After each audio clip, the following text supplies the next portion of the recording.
Hello and welcome back to the Folklore Hiking Stick Workshop. I've got a cup of coffee. You've just seen by the intro I'm doing copper tips on my hiking sticks. Reasonably busy today. I've had to pop out, but I'm back here now. What I'm going to show you is a hiking stick that I did an inlay on, and it's of a blue nature with green tiger stripes running through it, and there's a faint bit of amber around parts of the outside. It looks really effective.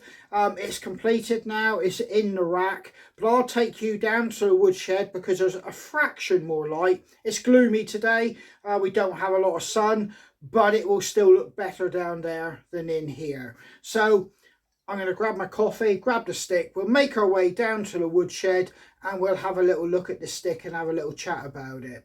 I'm not doing a how-to and showing you how I do it. That will be for another video. This is just showing you what an inlay can look like on a hiking stick, and I will discuss the reasons why you might want to do it. So yeah, let's head on down to the woodshed.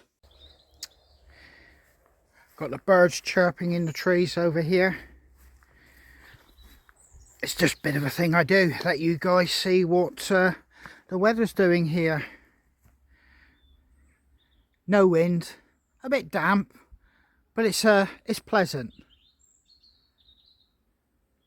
Right then, this stick has a peaked crown running into a nicely gently sweeping dog leg, which then flows into the shaft.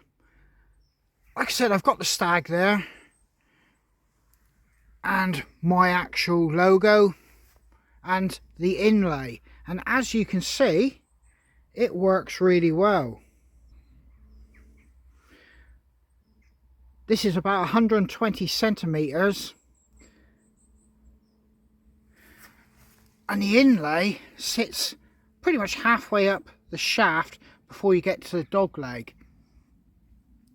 And from a distance, you can see it looks almost like polished glass. And it's got that kind of vintage bluey green look to it, with that amber just popping it out. It really does work.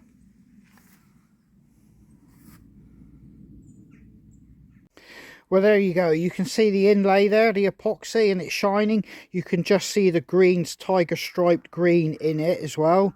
You can see the amber on the outsides, and that just gives it depth.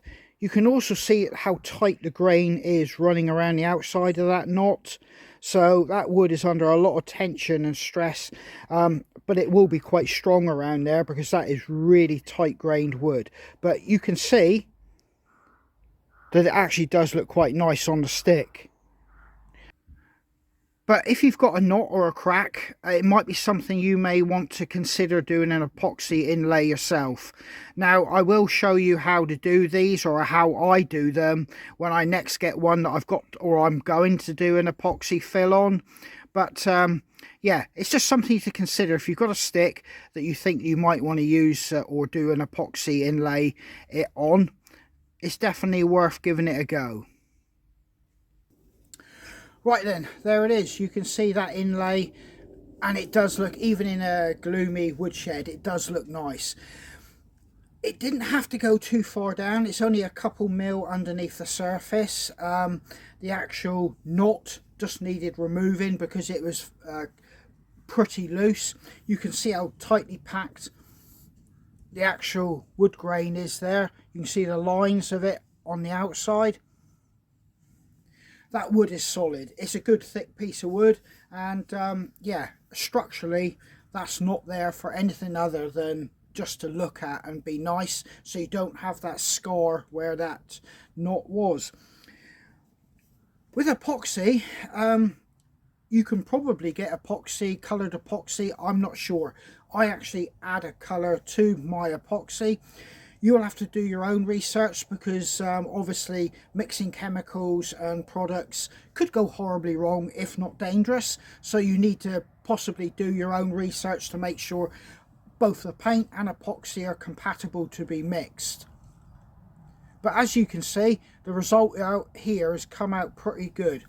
I've got a very deep blue, and it almost looks like a vintage blue, and the green in it gives it depth, and that amber gives you the ability or the visual deception, like you're looking underneath it as well.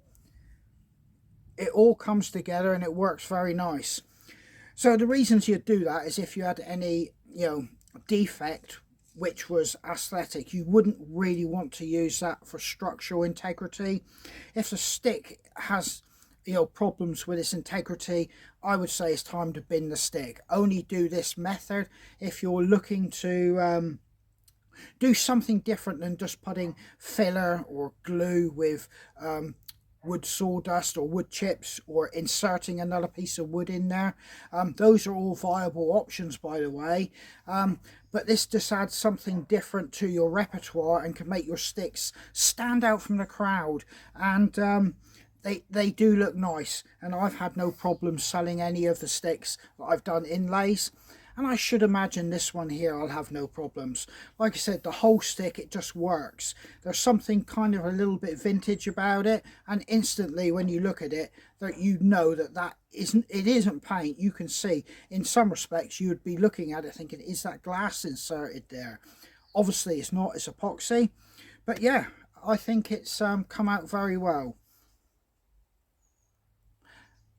It may be something that you may want to consider doing to any of your sticks that you're doing, and yeah, it's definitely a viable option.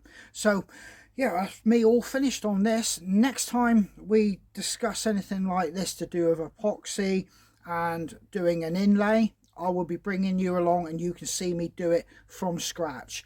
All I'm doing is just showing you that there is a different option other than the more traditional methods that we've just discussed. So yeah, this is Andy from Folklore Hiking Sticks. Take care, stay safe, and hope to catch you guys on the trail.